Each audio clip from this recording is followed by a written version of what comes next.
All right, Tito Ortiz. Tito, you said this is the most important fight of your career. Why?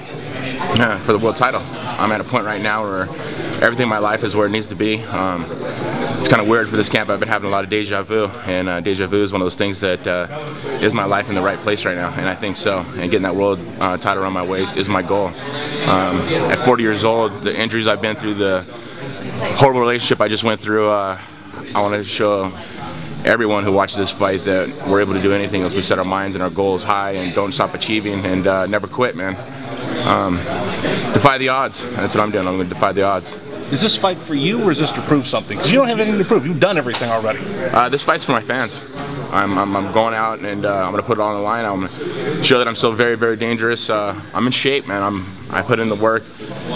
This fight's going to be a war. I expect a war. I was prepared for a war, and now it's time to just go out to battle.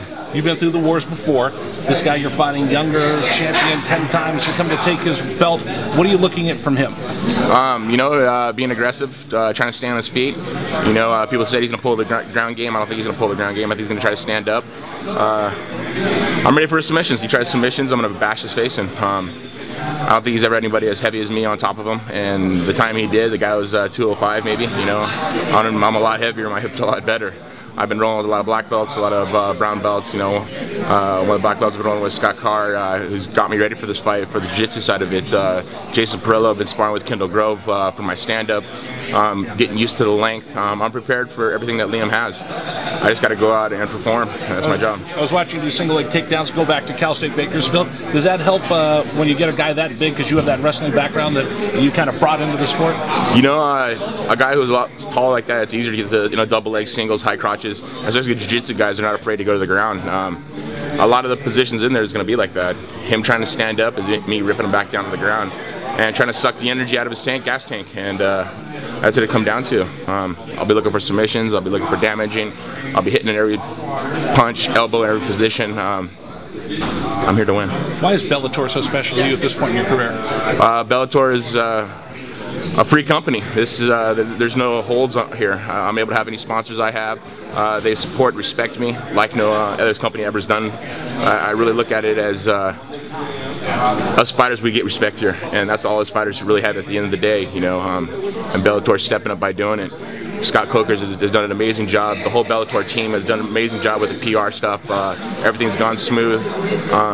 It's just, at the end of the day, as I say, it's nice to be respected. How much convincing did it take you to get them saying, hey, listen, we want to work with Tito Ortiz? Because they saw a video where you had to convince them, nah, I'm serious, I want to come here and win a championship. It wasn't that hard to convince. Once they see the hard work ethic that I have, when it comes to the PR stuff, I know all the PR team are happy to work with me just because I'm always out working, doing everything I possibly can to promote the fight. As in for this fight, I do my guerrilla marketing. When I fought Bonner, I do my guerrilla marketing. When I fought Shlemenko, I do my guerrilla marketing. When I'm going out and I'm putting posters up at every store around my home, outside of my city.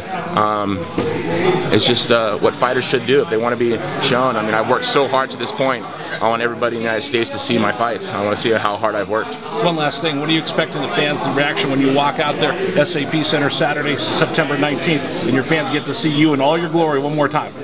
Bad boys in the house. I'm here to perform, and that's my job. Entertain the millions of fans that will be watching on television, and thousands will be in attendance, is to perform on an A team. That's what I'm doing. Tito, what are your thoughts on the fact that Liam said you had old man strength? What went through your head when you heard that? I do have old man strength. I've had old man strength since I've been a senior in high school. Hopefully he's ready for it. Has he had anybody as heavy as me on top of him? The wrestling position, the jiu-jitsu position. I'm going to look for submissions. So I'm going to look to pound his face in. I'm going to drop elbows on his face. I don't know, man. Liam's ready. I looked at him, he looked tall and skinny. Can he handle the strength? I watched what Emmanuel Newton did to him. Emmanuel Newton's not a big light heavyweight.